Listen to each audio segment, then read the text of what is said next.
Friends, आज हम लोग रेडॉक्स रिएक्शंस चैप्टर के है ना लेक्चर नंबर 11 में हैं और आज हम लोग जो है बात करने जा रहे हैं कि कैसे ब्लीचिंग पाउडर में क्लोरीन का कंटेंट निकालते हैं, कैसे है ना volume strength of hydrogen peroxide क्या होता है, या परसेंटेज ऑफ SO3 ओलियम में कैसे निकालते हैं, इन चीजों पे बात करेंगे।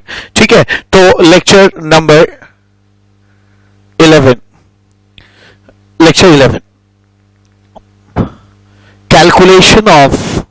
calculation of available chlorine in bleaching powder। ठीक है, ब्लीचिंग पाउडर में कितना क्लोरीन अवेलेबल है, इसका परसेंटेज कैसे निकालते हैं, है ना, ये मैं आपको सिखाऊंगा। ठीक है, अक्सर क्वेश्चन में पूछा जा सकता है कि ब्लीचिंग पाउडर में कितना क्लोरीन है। तो ब्लीचिंग पाउडर क्या होता है? CaOCl2। ठीक है, CaOCl2 जो है वो एसिड से और बेसिस से, एसिड से रिएक्ट करता है और कार्बन डाइऑक्साइड से रिएक्ट करके क्लोरीन प्रोड्यूस करता है। जैसे अगर ये CaOCl2 है, अगर आप इसको H2SO4 से ट्रीट करेंगे, H2SO4 से, तो CaSO4 बन जाएगा। ठीक है, साथ में H2O और क्लोरीन गैस लिबरेट होगी। ठीक है, क्लोरीन गैस लिबरेट होगी। या अगर आप इसको HCl से ट्रीट कर देंगे, CaCl2 प्लस HCl, तो आप पाएंगे ये CaCl2 plus H2O plus chlorine gas निकल जाएगा। अगर आप आना इस ब्लीचिंग पाउडर को एसिटिक एसिड से अगर ट्रीट करेंगे तो उसी लाइंस पे है ना ये कैल्शियम एसीटेट बनेगा और साथ में H2O और क्लोरीन गैस बनेगी। ठीक है ना, H2O क्लोरीन गैस बन जाएगी। इवन CaO है ना ब्लीचिंग पाउडर में अगर मैं कार्बन डाइऑक्साइड डाल देता हूं, ठीक है ना, तो ये कैल्शियम कार्बोनेट में बदल जाता है और साथ में क्लोरीन गैस निकलती है। तो हर केस में क्लोरीन गैस तो निकलेगी। ठीक है, हर केस में क्लोरीन गैस निकलेगी। अब होता क्या है कि अगर आप इसका वेट मान लीजिए W ले लेते हैं, इसका वेट आपने W ले लिया, तो इसका कितना वेट निकलेगा ये कैलकुलेट करना होता है क्लोरीन का। तो हम डायरेक्ट नहीं कैलकुलेट करते, इसका आयोडोमेट्रिक टाइट्रेशन कर देते हैं। मतलब क्या, जो भी यहां से क्लोरीन निकलती है उस क्लोरीन को हम लेते हैं और पोटेशियम आयोडाइड में घोल देते हैं। क्या रिएक्शन हो जाएगा? Twice KCl plus iodine. और ये जो आयोडीन लिबरेट होती है हम उसको हाइपो से टाइट्रेट कर देते हैं और क्या मिल जाएगा? Twice NaI plus Na2S4O6। ठीक है, हाइपो से टाइट्रेट कर देते हैं। ठीक है, हाइपो से टाइट्रेट कर देते हैं तो होता क्या है?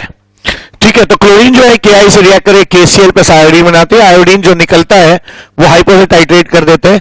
तो आप अब कह सकते हैं कि number of equivalents of chlorine released by treating W gram of calcium W gram of bleaching powder to acid। अगर W gram bleaching powder को किसी एसिड से आप ट्रीट करते हैं, जो क्लोरीन निकला वो इससे रिएक्ट किया, तो इसके इक्विवेलेंट इसके बराबर, इसके इक्विवेलेंट आयोडीन के बराबर, आयोडीन के बराबर, आयोडीन के हाइपो के बराबर। यानी आप कह सकते हैं number of equivalents of chlorine will be equal to number of equivalents of iodine and number of equivalents of iodine will be equal to number of equivalents of hypo। ऐसे लिख सकते हैं। तो इसको बीच वाले को गायब कर दीजिए, यानी आप लिख सकते हैं number of equivalents of chlorine is equals to number of equivalents of है ना hypo। अब अक्सर है ना number of equivalents of chlorine कैसे निकल जाएगा? number of moles of chlorine है ना मान लीजिए N है ना, तो number of moles of chlorine into valency factor. Chlorine का वैलेंसी फैक्टर आप यहां से निकाल सकते हैं। क्लोरीन का में टोटल 2 का चेंज आ रहा है एक मॉलिक्यूल के लिए, तो वैलेंसी फैक्टर 2 हो जाएगा, is equals to molarity into volume in ml of H2। Hypo का वॉल्यूम अगर ml में दिया है उसको लीटर में कर दीजिए, ये नंबर ऑफ मोल्स हो गया इनटू आप कितनी बार हम लोग ये जानते हैं, हमेशा ये कितनी बार सीखा है, पहले ही बताया मैंने कि हाइपो का वैलेंसी फैक्टर 1 होता है, याद कर लीजिए। ठीक है, निकालना भी सिखाया था, यहाँ पे वैलेंसी फैक्टर 1 हो जाएगा। तो आप देख सकते हैं number of equivalents of chlorine कैसे निकला, number of moles of chlorine. मैंने माना कि यहाँ N मोल क्लोरीन निकलता है, ये N मोल क्लोरीन जो है यहाँ पे रिएक्ट कर रहा है। ठीक है, तो number of moles of chlorine N है, वैलेंसी फैक्टर क्लोरीन का 2 है, ठीक है, number of moles into valency factor is number of equivalents, number of moles into valency factor, number of moles कैसे निकला, मोलारिटी इनटू वॉल्यूम इन litres करके मैंने निकाल दिया। ठीक है, अब आप यहां से number of moles of chlorine बड़े आसानी से निकाल सकते हैं। Number of moles of chlorine जो आ जाएगा वो आ जाएगा molarity of hypo into volume of hypo divided by 2000, इतने मोल्स हो जाएंगे। अब परसेंटेज ऑफ क्लोरीन कैसे निकलेगा, परसेंटेज ऑफ क्लोरीन निकलेगा weight of chlorine bye weight of bleaching powder into 100।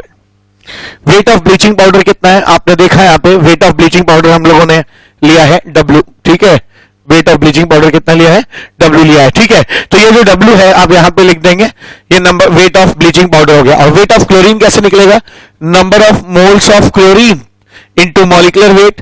Chlorine का मॉलिकुलर वेट 71 होता है, 35.5 इंटू 2 हो जाएगा। और number of moles of chlorine कितना हो जाएगा, mv बाई 2000। ठीक है, mv बाई 2000, 0 0 कट गया, 0 0 कट गया।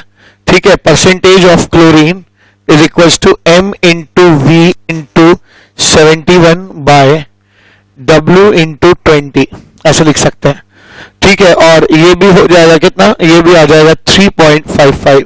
तो जो कुछ लोग डायरेक्ट फॉर्मूला जो देते हैं वो कहते हैं कि आप परसेंट ऑफ क्लोरीन ऐसे निकाल सकते हैं, molarity of hypo into volume of hypo into 35.5 bye weight of bleaching powder. ये जो है परसेंटेज क्लोरीन का फॉर्मूला हो गया। तो आपको बेसिक्स भी पता होना चाहिए कि कैसे हम इस फॉर्मूले तक आए हैं, है ना। बेसिक्स भी पता होना चाहिए और फॉर्मूला भी याद होना चाहिए, है ना। कई बार डायरेक्ट फॉर्मूला पे क्वेश्चन आता है तो आप रख कर डायरेक्ट निकाल सकते हो, और नहीं देता है ना, तो आप हमेशा कैलकुलेट करने की टेंडेंसी होनी चाहिए। आइए इसके ऊपर कुछ क्वेश्चन करते हैं। क्वेश्चन नंबर 1 क्या है, 3.55 gram of bleaching powder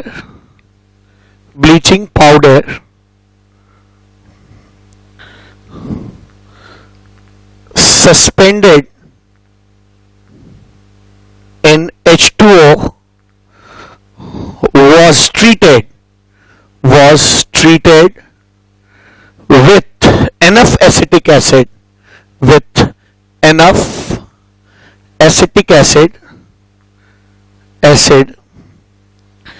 and KI solution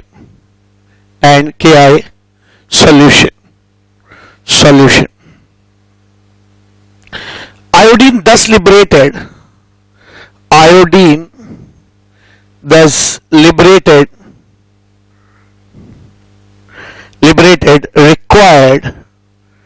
required 80 ml 0.2 m hypo for titration, hypo for titration. Calculate the percentage of available chlorine,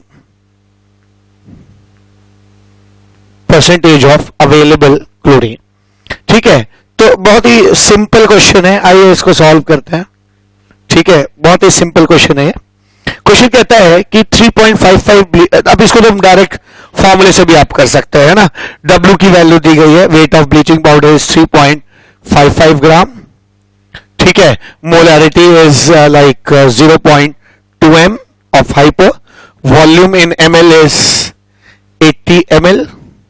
so percentage of available chlorine आप डायरेक्ट भी निकाल सकते हैं, formula था m into V into 3.55 by W। ठीक है, ऐसा था फॉर्मूला। तो आप लिख सकते हैं m कितना है इसका 0.2 इंटू वी कितना है 80 इंटू 3.55 बाई 3.55। ठीक है ना, ये आपका है ना, दोनों कैंसिल हो जाएगा और ये चीज निकल के आ जाएगी 16%। ठीक है, 16% आ जाएगी। तो क्वेश्चन नंबर 2 जो है ना, हम लोगों ने देख लिया यहाँ पे। ठीक है, आइए क्वेश्चन नंबर 1 देख लिया यहाँ पे। आइए नेक्स्ट क्वेश्चन करते हैं, क्वेश्चन नंबर 2। ठीक है, तो बड़ा सिंपल था, मैंने डायरेक्ट फॉर्मूला लगा दिया, m into V into 3.55 by W is the percentage of available chlorine.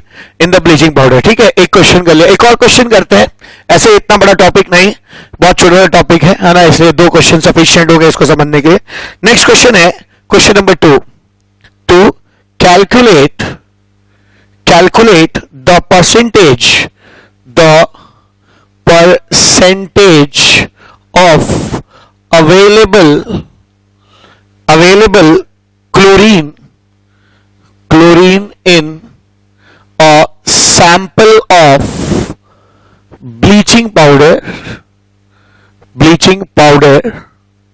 a sample of bleaching powder which was dissolved in 100 ml, which was dissolved in 100 ml of water, 25 ml of this solution, 25 ml of this solution on treatment with KI, on treatment with KI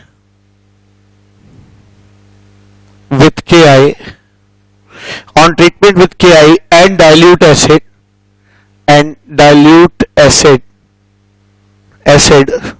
required 20 ml of 0.125 N, है ना, sodium thiosulphate, जिसको हम hypo कहते हैं, hypo solution.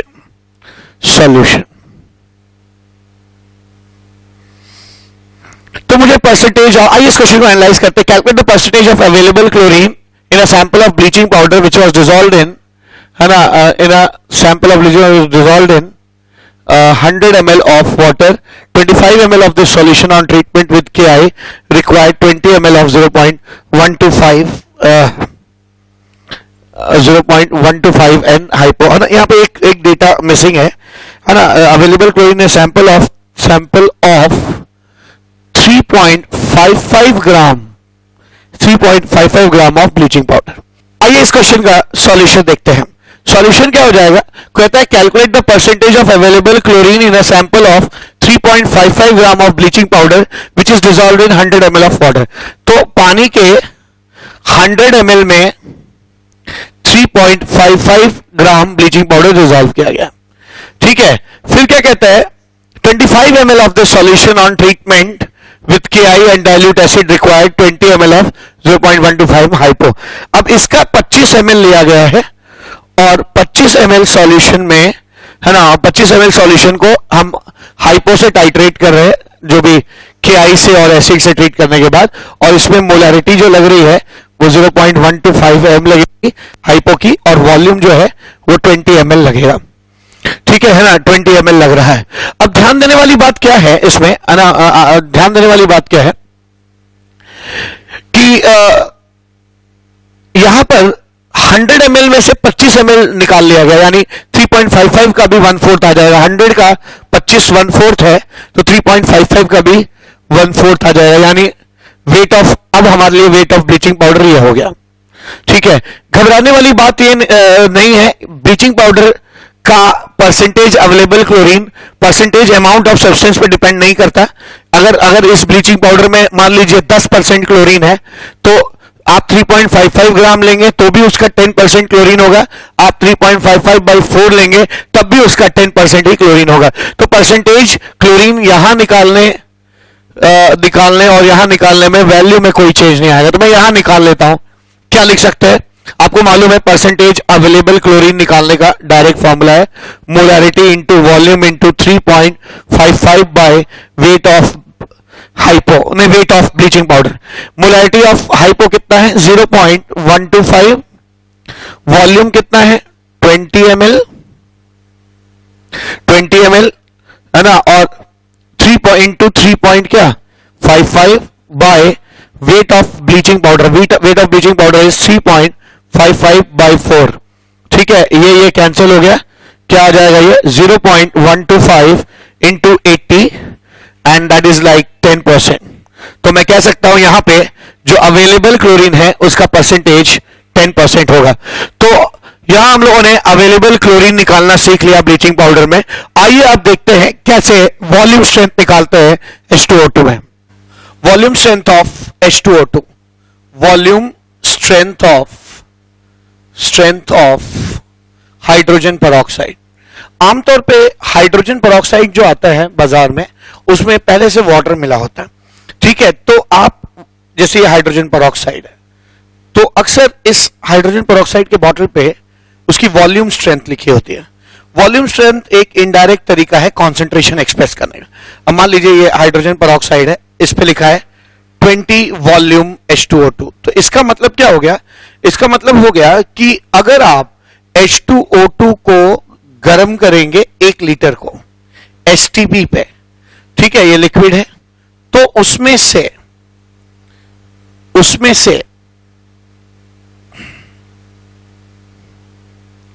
20 litre पानी मिलेगा, oxygen मिलेगा, sorry, है ना। 20 वॉल्यूम H2O2 का मतलब 1 लीटर H2O2 आप गर्म करेंगे STP पे, तो 20 लीटर ऑक्सीजन मिलेगा STP पे।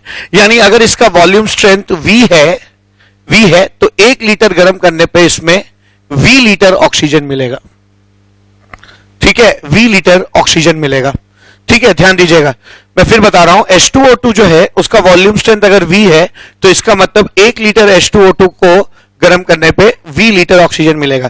ये कॉन्सेंट्रेशन कैसे है, ध्यान दीजिएगा, जितना H2O2 का कॉन्सेंट्रेशन ज्यादा होगा उतना ही हमको ऑक्सीजन ज्यादा मिलेगा, ठीक है, क्योंकि वाटर से ऑक्सीजन नहीं मिलता H2O2 से। तो ध्यान दीजिएगा, ये कॉन्सेंट्रेशन इसलिए है क्योंकि जितना इसका कॉन्सेंट्रेशन ज्यादा होगा उतना ऑक्सीजन हमें ज्यादा मिलेगा, ठीक है, और ऑक्सीजन की अवेलेबिलिटी ज्यादा होगी उतना उसका वॉल्यूम स्ट्रेंथ ज्यादा होगा, ठीक है। तो कॉन्सेंट्रेशन ज्यादा होगा तो वॉल्यूम स्ट्रेंथ ज्यादा होगा, ठीक है। खैर, ठीक है, चीजें वॉल्यूम स्ट्रेंथ में एक्सप्रेस की जाती है सिंप्लिसिटी के लिए, लेकिन हम उससे बड़ी आसानी से मोलैरिटी निकाल सकते हैं, मोलैरिटी और नॉर्मेलिटी निकाल सकते हैं। आइए इस H2O2 की मोलैरिटी निकालते हैं। मोलैरिटी होता है number of moles by volume in litres. Number of moles of H2O2 तो अभी नहीं पता, पर वॉल्यूम इन लीटर कितना लिया मैंने? 1 लीटर H2O2 नहीं लिया गया, 1 लीटर इसका सॉल्यूशन लिया गया, या 1 लीटर वो H2O2 लिया गया है जिसमें वाटर भी मौजूद है। तो वॉल्यूम ऑफ सॉल्यूशन 1 लीटर हो गया। Number of moles of H2O2 कैसे आएगा? एक चीज तो पता है कि इसको अगर मैं 22.4 लीटर से डिवाइड कर दूं तो ये number of moles of oxygen हो जाएगा, और 1 मोल ऑक्सीजन बनता है तब जब 2 मोल H2O2 रहा हो, ठीक है। यानी मोल्स ऑफ ऑक्सीजन जितना होता है उसका डबल होता है number of moles of H2O2। तो ऐसे ही number of moles of oxygen अगर V बाई 22.4 है तो इसका डबल कर लीजिए, यानी V बाई 22.4 इंटू 2, ये number of moles of H2O2 हो जाएगा, ठीक है। तो आप इसको सॉल्व कर लीजिए, ये आ जाएगा 11.2 आ जाएगा। तो आप कह सकते हैं वॉल्यूम स्ट्रेंथ बाय 11.2। तो आज के बाद मैं समझ गया, अगर मुझे किसी H2O2 का वॉल्यूम स्ट्रेंथ दिया हुआ है और मोलैरिटी निकालनी है तो मैं उसके वॉल्यूम स्ट्रेंथ को 11.2 से डिवाइड कर दूंगा, 11.2 से डिवाइड कर दूंगा। ये तो मोलैरिटी आ गई, है ना। अब मोलैरिटी के बाद अगर मुझसे कोई पूछता है, मोलैरिटी आज आ गई, नॉर्मेलिटी कितना होगा, तो आप जानते हैं normality is equal to molarity into valency factor.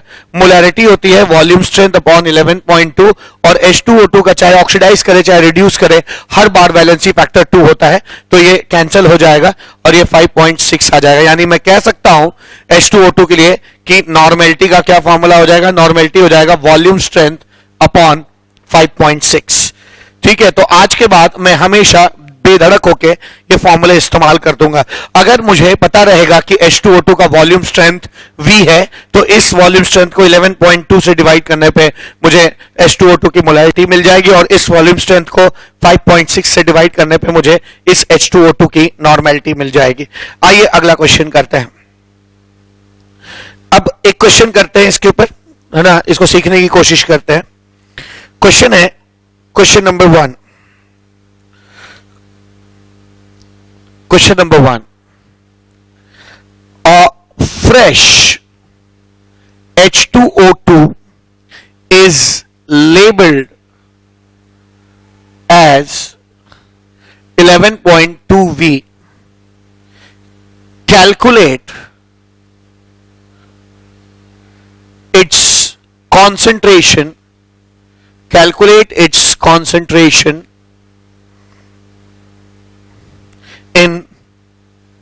Weight by volume percent, in weight by volume percent. ठीक है, वेट बाय वॉल्यूम परसेंट में इसका कॉन्सेंट्रेशन निकालो। ठीक है, बहुत आसान है।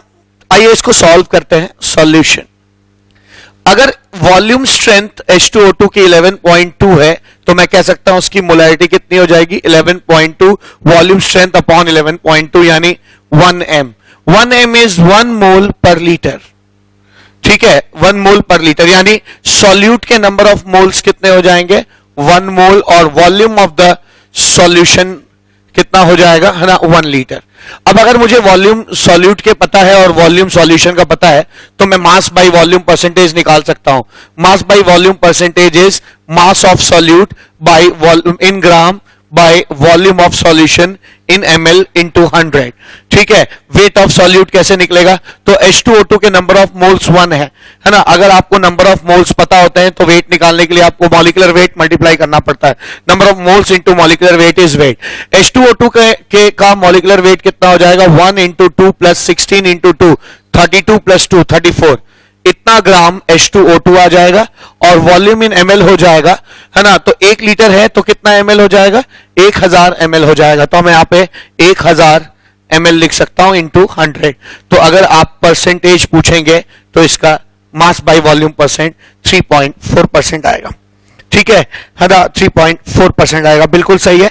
ये मैंने, है ना, सॉल्यूशन भी चेक कर लिया, है ना, इसका आंसर भी चेक कर लिया, बिल्कुल 3.4 आता है। ठीक है, next question number 2, second question.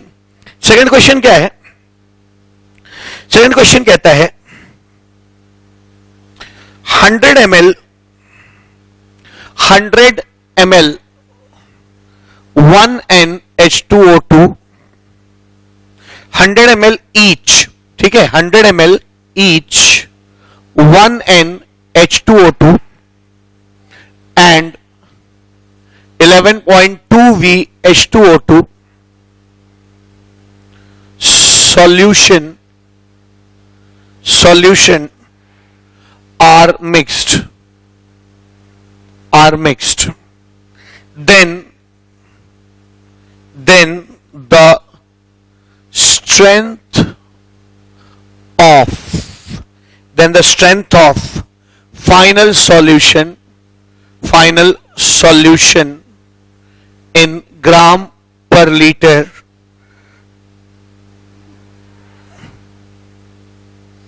then find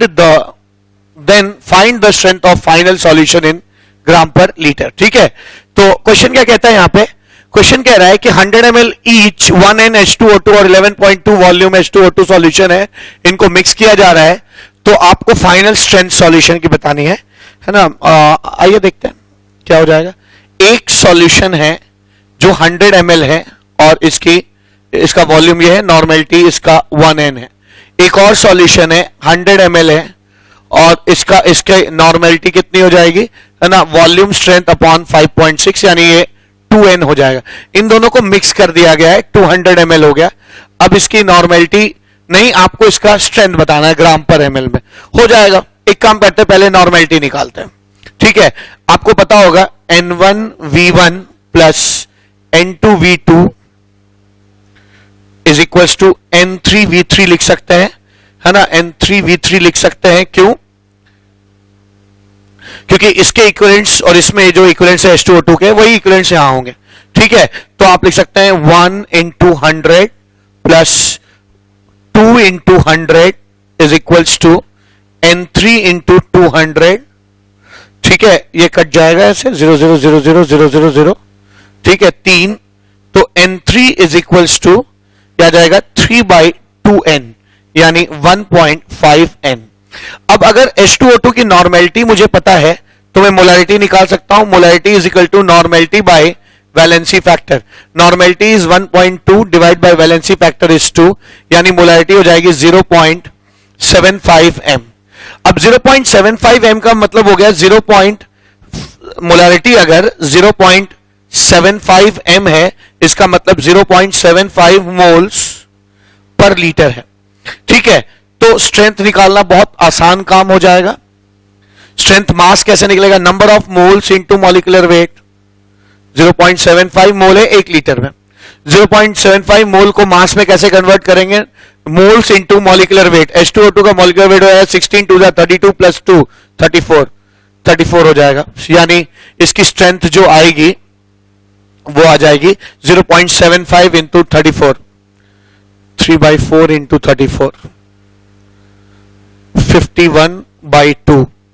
ठीक है, 51/2 हो जाएगा ये, है ना, 51/2 हो जाएगा 25.5 ग्राम पर लीटर। ठीक है, 25.5 ग्राम पर लीटर, बिल्कुल यही आंसर आ रहा है। तो हमने जो स्ट्रेंथ यहां निकाली है वो बिल्कुल सही आंसर है, 25.5 ग्राम पर लीटर।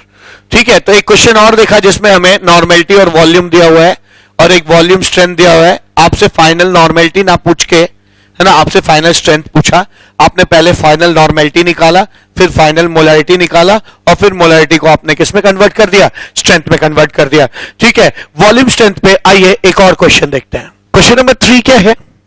कहता है 20 ml H2O2 after acidification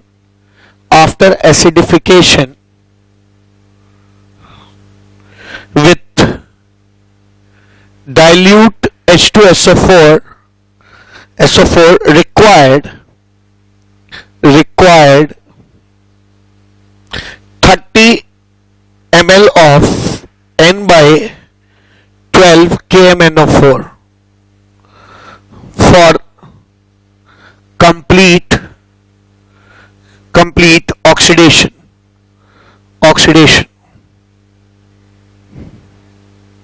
The strength of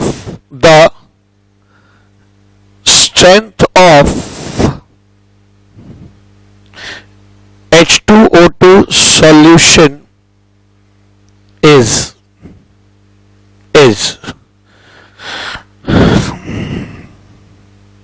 क्या कह रहा है? 20। आइए इसको सॉल्व करते हैं। सॉल्यूशन क्या हो जाएगा? अब यहां पे H2O2 जो है वो KMnO4 से रिएक्ट कर रहा है, तो आप बड़ी आसानी से कह सकते हैं कि number of equivalents of H2O2 will be equal to number of equivalents of KMnO4। ठीक है, ये कर सकते हैं। Number of equivalents of H2O2 कैसे आएगा? तो आप जानते हैं number of moles into valency factor, और number of equivalents of KMnO4 कैसे आएगा? Number of moles into valency factor. आपको पता है एसिडिक मीडियम में वैलेंसी फैक्टर KMnO4 का 5 होता है और H2O2 का 2 होता है, तो यहां मैं 2 लिख सकता हूं, यहां मैं 5 लिख सकता हूं। ठीक है ना, number of equivalents of H2O2 जो है number of moles into valency factor. Number of moles कैसे आएगा? नंबर ऑफ मोल्स आएगा molarity of H2O2 into volume in litres. Volume इसका 20 ml लगा है। ठीक है, 20 ml लगा है, तो मैं कह सकता हूं यहां 20 बटा कितना हो जाएगा? 1000 हो जाएगा। और यहां पर number of equivalents of KMnO4 कैसे आ जाएगा? इससे वैलेंसी फैक्टर की जरूरत नहीं क्योंकि नॉर्मेलिटी दिया हुआ है, तो आप डायरेक्टली नॉर्मेलिटी इंटू वॉल्यूम करके निकाल सकते हैं। नॉर्मेलिटी इसका 1/12 है और वॉल्यूम इन लीटर्स हो जाएगा 30/1000। ठीक है, 30/1000 हो जाएगा। अब आप इसको सॉल्व कर लीजिए, 1000 कैंसिल हो जाएगा, 0 कैंसिल हो गया। ठीक है ना, आप कह सकते हैं इसको मोलैरिटी जो निकल के आएगी वो ऐसे भी 3 1 3 3 4 12, तो 4 4 16 हो जाएगी, यानी मोलैरिटी की वैल्यू आ जाएगी 1/16 m, यानी 1/16 मोल्स पर लीटर। अब क्वेश्चन में आपसे मोलैरिटी नहीं पूछी गई है, आपसे फाइनल स्ट्रेंथ पूछा गया है, कितना होगा? स्ट्रेंथ जो होता है ना, आप जानते हैं स्ट्रेंथ जो होता है वो weight of solute in gram by volume of solution in litres होता है। तो आप कैसे निकाल सकते हैं? 1/16 मोल पर लीटर है, तो लीटर 1 लीटर मान लीजिए। अब मोल उसमें 1/16 होंगे, मोल को मास में कन्वर्ट कर लेते हैं, मास में आ जाएगा, मोल को मास में कन्वर्ट कर लेंगे। मोल को मास में कैसे कन्वर्ट करते हैं? Number of moles into molecular wait. Molecular weight कितना हो जाएगा? 1 × 2 प्लस 16 × 2, 32 × 2, 32 प्लस 2 34 × 34। तो जो मोलैरिटी आई थी कि 1/16 मोल H2O2 पर लीटर है, तो 1 लीटर में 1/16 मोल है, और 1/16 मोल को मैंने मॉलिक्यूलर वेट मल्टीप्लाई करके उसका मास निकाल लिया। ठीक है, इतना ग्राम पर लीटर आ जाएगा ये। इसको सॉल्व कर लीजिए, 8 17 17/8 ग्राम पर लीटर हो जाएगा, यानी 8 2 16 10, 8 2 16 1, 8 1 20, ये आ जाएगा 2.125 ग्राम पर लीटर। ठीक है, ये आपकी स्ट्रेंथ निकल आएगी, स्ट्रेंथ निकल आएगी H2O2 की। तो आज इस लेक्चर में बस इतना ही। आज हम लोगों ने इस लेक्चर में आपने देखा, हम लोगों ने है ना परसेंटेज ऑफ अवेलेबल क्लोरीन निकालना ब्लीचिंग पाउडर में सीखा, और ये भी सीखा कि है ना what is volume strength of H2O2 और कैसे उसको क्वेश्चंस में इस्तेमाल करते हैं। 2-3 क्वेश्चंस हमने करके देखे हैं। ठीक है, मिलते हैं अगले लेक्चर यानी लास्ट लेक्चर में और बात करते हैं हार्डनेस ऑफ वाटर पे और percentage of available SO3 in oleum पे। तब तक के लिए thank you so much, have a nice day.